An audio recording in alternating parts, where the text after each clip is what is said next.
तो जनता का ही निर्णय अगर गलत रहा तो फिर क्या फ़ायदा।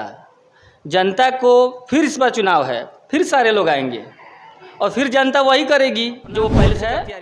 सोच समझ के उसी प्रत्याशी को दीजिए, न जातिगत मतगणना मत। सुझाव है वो जाके नगर परिषद को बताएगी, रखेगी कि हमारे यहाँ ये प्रॉब्लम रहा है, इसके सुधार के लिए कार्य होना चाहिए।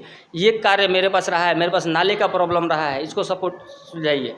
मेरे पास पानी निकास का प्रॉब्लम रहा है, इसको सुलझाइए। नमस्कार, मैं अनीश उपाध्याय खबरी से। आज मैं गोपालगंज नगर परिषद में उपस्थित हूं।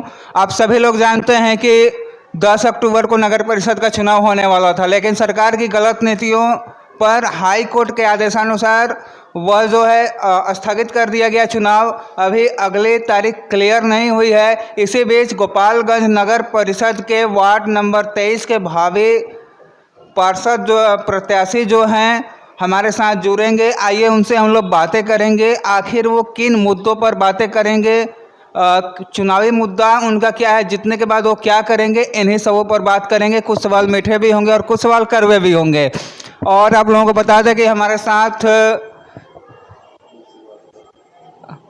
अनूप श्रीवास्तव जी हैं, उनसे हम लोग बातें कर रहे हैं। सर, आपका हमारे चैनल में हार्दिक स्वागत और अभिनंदन है। बहुत बहुत धन्यवाद आपका, जो आप मेरे पास आए इंटरव्यू के लिए। आज आपने कहा कि वार्ड पार्षद का प्रत्याशी हूँ। मैं प्रत्याशी नहीं हूँ फिलहाल, और कोर्ट का जो आदेश होगा, जनरल होता है तब। पहला बात हो गया। दूसरा बात कि काफ़ी ज़्यादा लोगों का प्रेशर है कि सर आप पढ़े लिखे हैं, आप एजुकेटेड हैं, और वार्ड नंबर 23 से मैं बिलोंग करता हूँ। वहाँ की स्थिति इतनी ख़राब है। पिछली वीडियो में मैंने आपका देखा था, पिछले वीडियो जब बनाए थे वो रास्ता को लेके, तो मेरे दिमाग में कहीं ना कहीं ये बात है।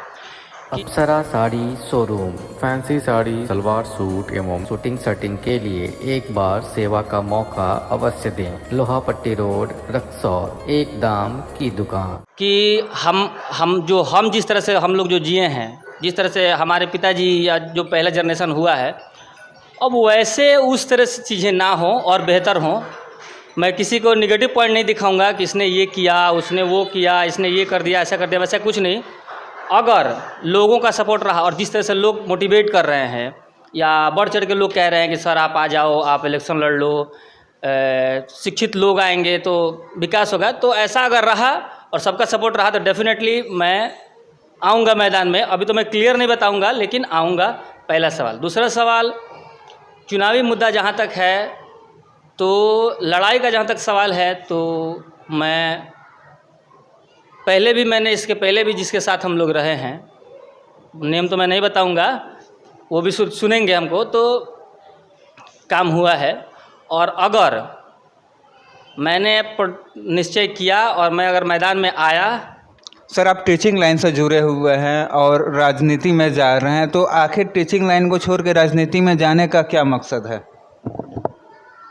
बात आपको तो सवाल बहुत अच्छा है। मैं शिक्षित आदमी जिस नज़रिए से सारी चीज़ों को देखता है, उसका देखने का नज़रिया अलग होता है। और बाकी जो लोग होते हैं जिसके पास एजुकेशन नहीं है, तो मैं जिस तरह से जो भी अगर एजुकेटेड होगा, अगर जीतता है तो उसका कार्य करने का जो अंदाज होगा वो अलग होगा। सर, आप वार्ड नंबर 23 की जनता के लिए क्या कीजिएगा? अगर आपको वार्ड नंबर 23 की जनता आपको वार्ड पार्षद चुनती है तो क्या सोचें उन लोगों के लिए? देखिए, नगर परिषद क्षेत्र में, यानी कि जो पार्षद का जो भी दायरा होता है, उसके अंदर जो कुछ आता है वो मैं पूरा प्रयास करूंगा।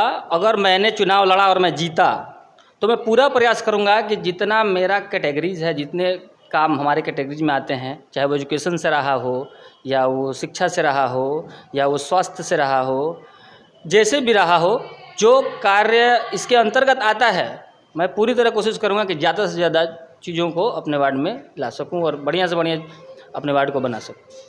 अच्छा सर, ग्राउंड रिपोर्टिंग पे हम लोग जाते हैं तो जनता का ये आरोप होता है कि प्रत्याशी आते हैं चुनाव लड़ने, वोट मांगने के लिए, और उसके बाद वो नापता हो जाते हैं, बरसाती मेढक की तरह गायब हो जाते हैं।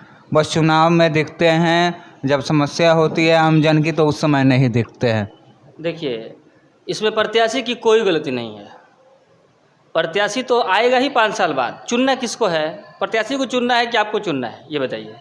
जनता को चुनना है। बेसिकली जनता को चुनना है। तो जनता का ही निर्णय अगर गलत रहा तो फिर क्या फ़ायदा? जनता को फिर इस बार चुनाव है, फिर सारे लोग आएंगे और फिर जनता वही करेगी जो वो पहले से करती आ रही है। इसलिए मैं निवेदन करूंगा आपके नेट चैनल के माध्यम से, किसी भी प्रत्याशी को चुने आप तो ये माइंड मेकअप करके चुने कि कौन आपके पास रहेगा और कौन आपके साथ रहेगा और कौन 5 साल में फिर आपके पास आएगा। तो ये सारा जो कार्य है, ये सारा कार्य जनता का ही है। अपना वोट है, सोच समझ के उसी प्रत्याशी को दीजिए, न जातिगत मतगणना मत कीजिए। आप ये मत देखिए कि वो ये है, आप देखिए कि एजुकेटेड कौन है, कौन पढ़ा लिखा है। आप देखिए कि 2 शब्द खड़ा हो के आपके समर्थन में कौन बोल सकता है। आप ये देखिए कि आपके यहाँ अगर कोई प्रॉब्लम होता है तो कौन आपके साथ खड़ा रहेगा। जातिगत जनगणना कीजिए कि हाँ भाई वो बाबू साहब हैं तो उनको वोट दे दिया, उनको जिता दिए, तो वो 5 साल के बाद ही आएंगे। सर ये भी एक आरोप रहता है कि बहुत सारे लेडीज़ लोगों के प्रतिनिधि लेडीज़ होते हैं लेकिन वर्क उनके पति करते हैं।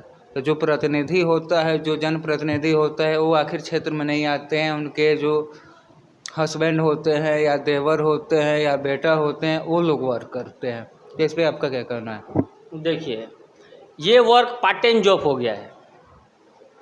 आप लोग भी भ्रमण करते हैं, घूमते हैं, हम भी देखते हैं। ये पार्ट टाइम जॉब हो गया है कि फलानवा का सपोज डेट कोई बिजनेस है, अब पार्ट टाइम ये है कि ये भी हैं तो देख लेंगे, बाहर वो देख लेंगे। जो चुनाव पिछली बार जो चुनाव हुआ था, मैं नेगेटिव पॉइंट पे बात नहीं कर रहा हूँ, किसने क्या किया, किसमें क्या डिमेरिट रहा, मैं कभी नेगेटिव पॉइंट पे बात नहीं करूँगा। मैं हमेशा पॉजिटिव रहता हूँ, पॉजिटिव पे बात करूँगा कि जो भी कुछ है, जैसे अगर वो महिला उस मतलब एबल है उस कार्य को करने के लिए कि हाँ भाई वो जाके अपना मत जो है, आपका जो सुझाव है वो जाके नगर परिषद को बताएगी, रखेगी कि हमारे यहाँ ये प्रॉब्लम रहा है, इसके सुधार के लिए कार्य होना चाहिए, ये कार्य मेरे पास रहा है, मेरे पास नाले का प्रॉब्लम रहा है, इसको सपोर्ट सुलझाइए, मेरे पास पानी निकास का प्रॉब्लम रहा है, इसको सुलझाइए, स्कूल में, सरकारी स्कूल में जो पढ़ाई हो रही है उसको प्रॉब्लम लेके जाए कि ऐसे ऐसे पढ़ाई हो रही है, जो भी कुछ है लिखित विवरण के लिए, ओरली नहीं। तो मेरे को लगता है कि ऐसे महिला अगर कोई है, अगर महिला सीट है तो डेफिनेटली उसको दीजिए, नहीं तो ये जो है पार्ट टाइम जॉब है इसको बंद होना चाहिए। तो ऐसे हमारे साथ अनूप श्रीवास्तव जी इन्हीं खबरों के साथ बने रहे। जय हिंद।